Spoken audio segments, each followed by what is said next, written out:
मागील भागात आपण पाहिलं, लग्नाला 5-6 दिवस बाकी राहिले होते.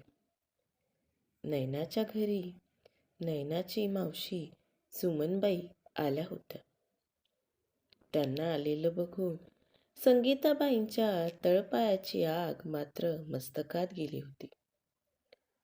कारण सुमनबाईंसमोर संगीता मामींना आता नैनाला कोणतेच कामं सांगता येणार नव्हते. पाहूया पुढे दुसऱ्याची बायको भाग 26. मामी म्हणत होत्या, लग्न ठरलं की मुलीला सासरी जायचं टेन्शन येतं. लग्न ठरल्यापासून सासर, नवरा या शब्दांचा विचार करायलाही वेळ मिळाला नाही. ढीगभर कपडे शिवले. घरातली साफसफाई ती वेगळीच. पण मी लग्न करून सासरी गेले की माझा मामा माझ्या जबाबदारीतून मुक्त होईल. त्यानंही बिचाऱ्यानं खूप खस्ता खाल्ल्यात माझ्यासाठी. माझ्या इतकंच मामी त्यालाही बोलायची. माझं लग्न झाल्यावर त्याच्या मागची भुणभुण तरी कमी होईल. कदाचित मामीची चिडचिडही कमी होईल. नैना स्वतःच्याच विचारात हरवली होती. नैना, कुठं हरवलीस ग? सुमनबाई म्हणाल्या. काही नाही मावशी, नैना म्हणाली. तेवढ्यात दीपक घरी आला. आत्या, आज आलीस होय? आधीच यायचं असतं ना?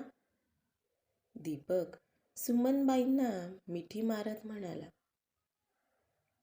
हो रे, आज आल्यावर वाटतंय की आधीच यायला हवं होतं. सुमनबाई संगीता मामीकडं बघत म्हणाल्या. दीपक भाऊजी, चांगलेच उंच झालात की. आमच्या लग्नात अगदी छोटेसे दिसत होतात. गायत्री दीपकला म्हणाली. अरे, आमचा सोहम बाबा पण आला का? चल आत ये, मी तुला माझ्या लहानपणीच्या गाड्या दाखवतो. गायत्रीजवळ उभ्या तिच्या 3 वर्षाच्या मुलाला, सोहमला दीपक म्हणाला आणि त्याला घेऊन आतल्या खोलीत गेला.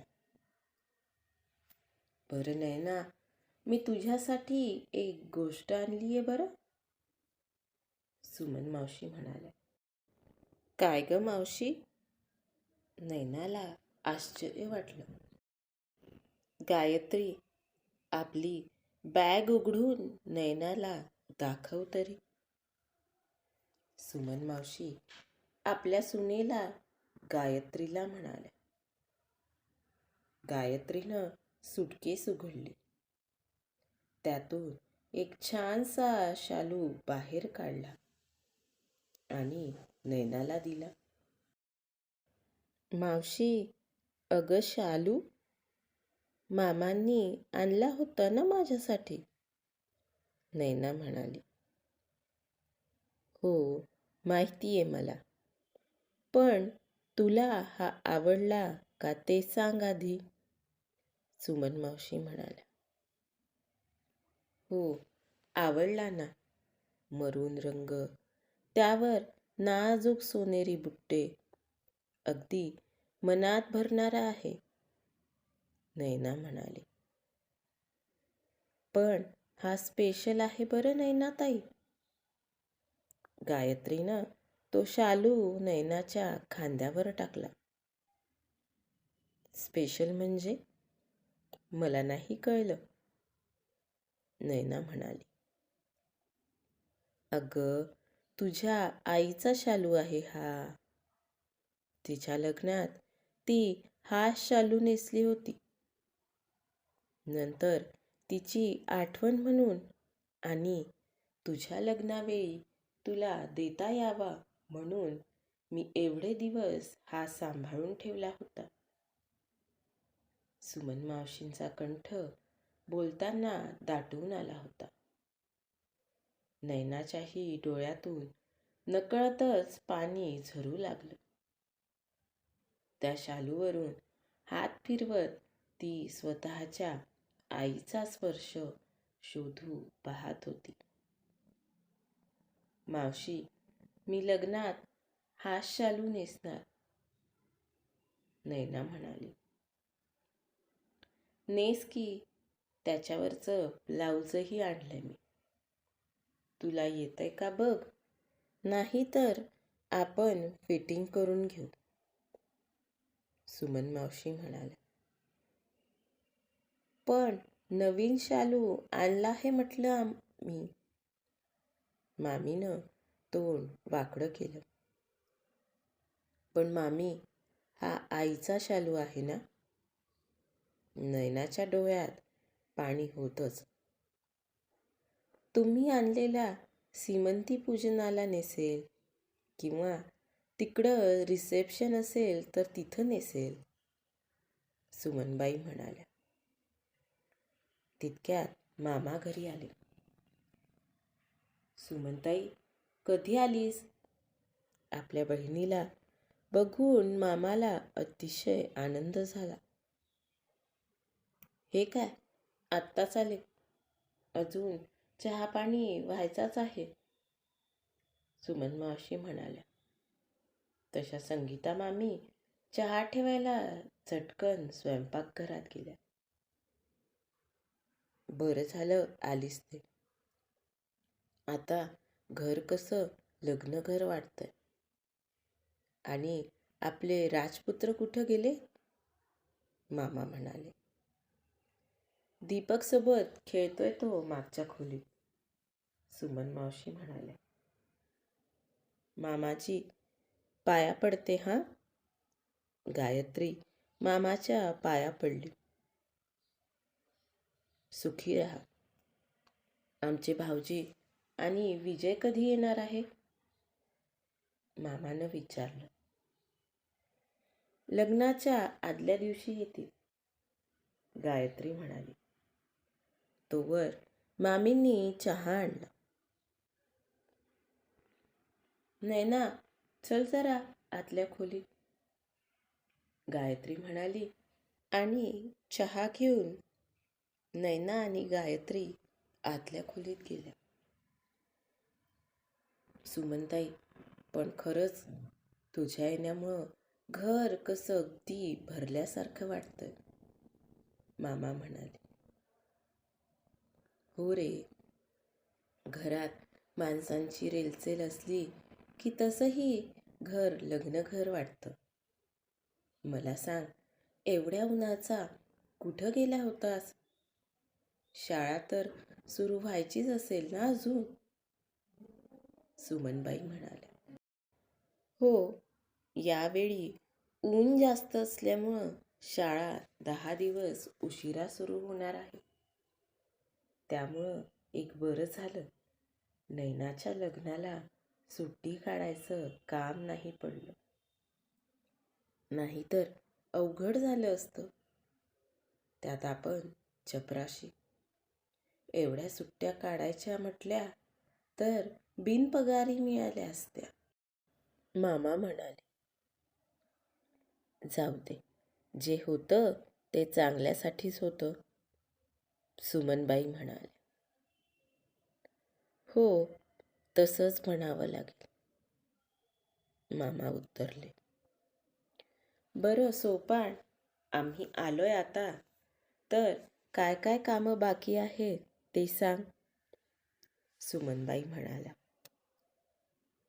असं काम म्हणून काही नाही, पण ताई, आपल्या आईनं तुझ्या लग्नात, आक्कीच्या लग्नात जे जे केलं होतं तसं आपल्या नैनाचंही कर ना.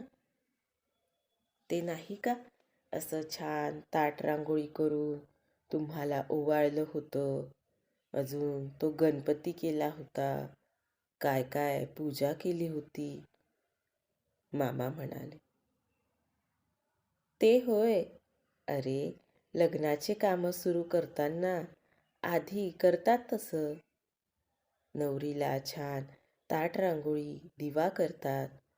5 बायका बोलून थोड्या मुगोड्या टाकतात आणि मग तिथून पुढं लग्नाची कामं आणि तयारी सुरू होते.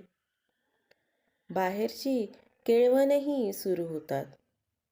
मुहूर्त करणं म्हणतात त्याला, सुमनबाई म्हणाल्या. असं होय. आधीच करायला हवं होतं ते तर.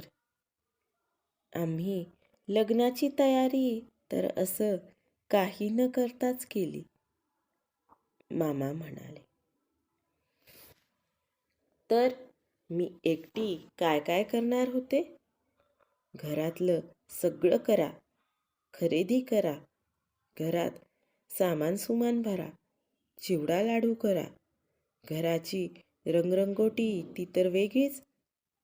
कुणी म्हणून मदतीला नव्हतं. तिकडून मामी चिडतच आल्या. तुला कुणी काही म्हटलं का? तू कर तुझी कामं, मामा म्हणाले. संगीता मामी परत आत निघून गेल्या.